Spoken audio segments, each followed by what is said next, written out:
It's a good thing I ride bikes, because for almost a month I've been solely on two wheels. Two wheels with pedals, and for longer journeys, my other two wheels. My Vespa, both have been putting in the miles. Multiple different bicycles, but the Vespa, it's been my grocery getter. You would be surprised how much I can pack in that underseat storage and in a backpack. A full load. Why, you may ask, am I depending solely on two wheels when I have a car? Do I want to save money? Am I making a green statement? I wish. The truth is in a video I shared almost a month ago. A tornado rolled through and I think it went right over my house, but still up in the air, not on the ground. The end result, my poor little blueberry was in its sights, so was my roof. It was throwing tree limbs like they were javelins. It definitely could have been worse, and my roof was repaired within 36 hours. And you can't even tell. I know exactly where the damaged area was, and I can't even see it in this picture.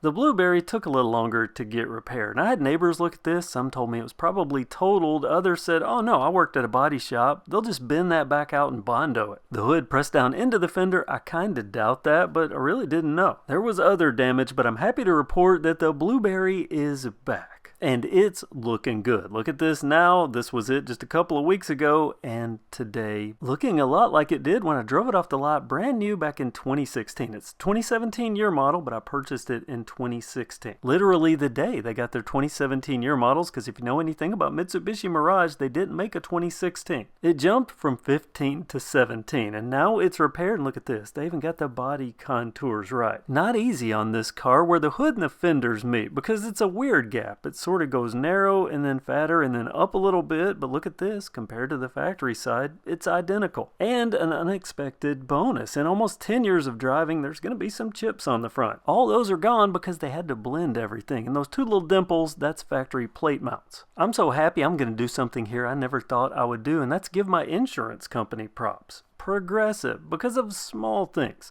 Like I mentioned on the mirror, there was a small scratch and a chip in the clear coat, and I was pretty sure the clear coat chip happened before this damage. They fixed it anyway. Along with everything else, down this side there wasn't anything fortunately on the back, but wrapping around, back here at the rear quarter, this is the passenger side, right here was a scratch that went down to bare metal. I think it even dug into the metal a little bit. I believe that came from my Ceres bike rack that was parked right here, the same spot I've had it in forever. When I'm not using it, it's always right here. And by the way, don't get jealous of my ornate greenery. I think that's poison sumac. It got knocked over in the melee, and longtime viewers know that rack. The Ceres Super Clamp, I've been using it for over 9 years. Here's a nostalgic peek back. These were the days. The XR Pro was king. Only a few of us knew you could turn a budget bike into something. And oh, that Pacific Evolution, remember that thing? Good for weighting down a bike rack to show how much it can hold. Between that and the XR Pro, that's a lot of weight. So the Ceres Super Clamp, a tough rack. But you know what else that Pacific Evolution is good for?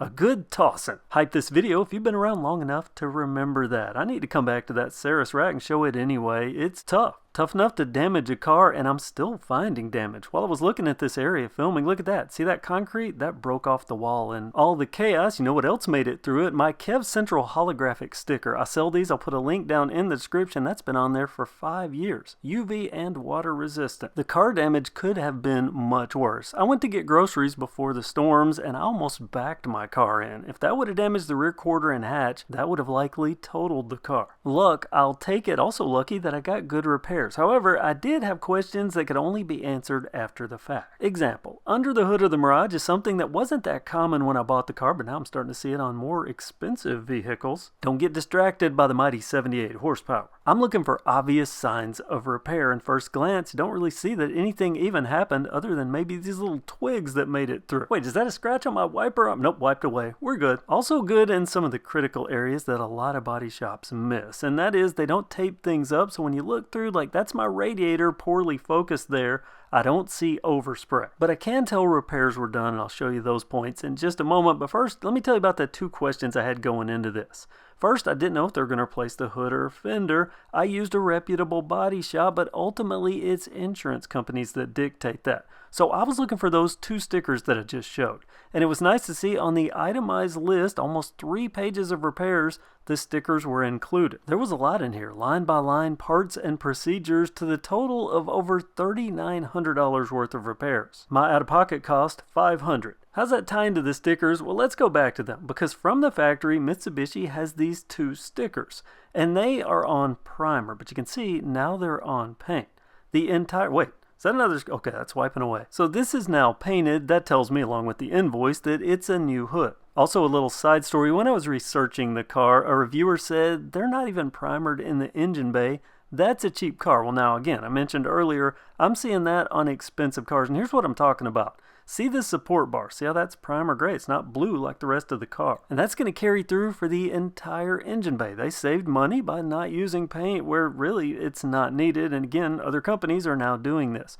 But look closely here at the fender. You can see where the paint wraps over and there's a defined line. That's 100% factory. You can even see a little overspray just on that fender. And yes, that's a bolt-on fender, another good point of this car. And you can see inside there, underneath, all primer. But let's look at the right side, the new fender. You can see they painted that bolt over tab. And I can also see that the primer color on the inside of that fender is a slightly different shade. Also note, if the damage had been just a couple inches forward or back, that would have got that support pillar. This hinge was also replaced. I was happy to see they left that primer. Just to compare, look at that driver's side lip and then look at the primer on the passenger side. Little signs the average person wouldn't notice them, but a coveted Mitsubishi Mirage owner would.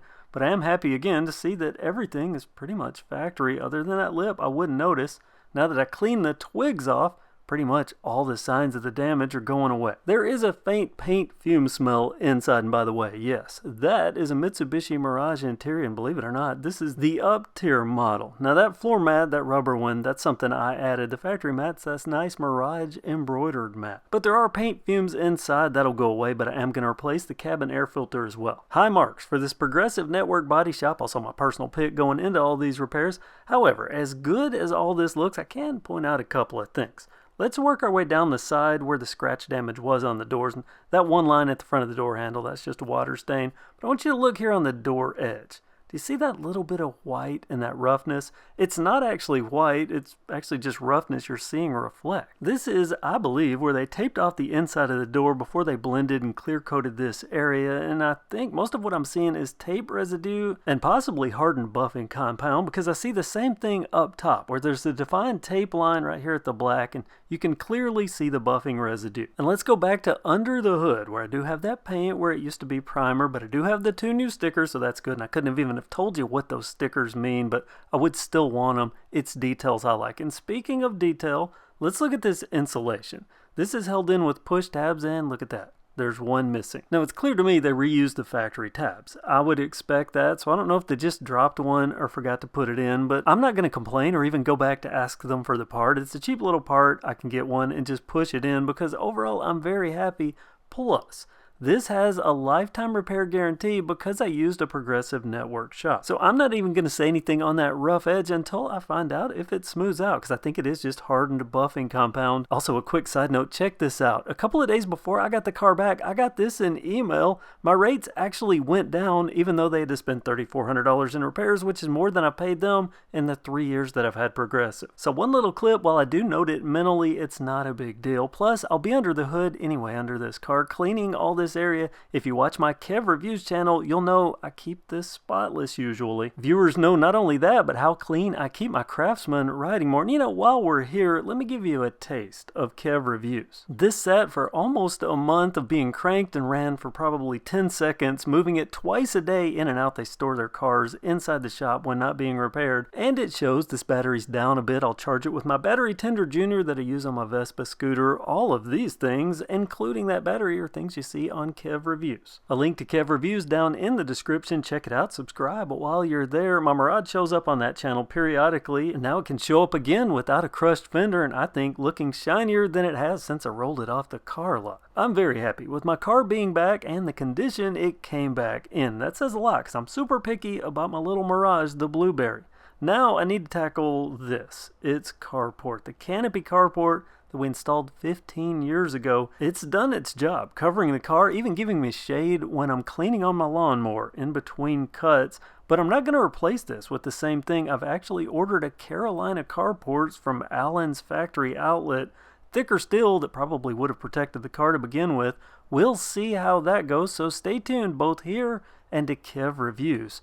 Thanks so much for watching. Comment below with your experiences and your opinions.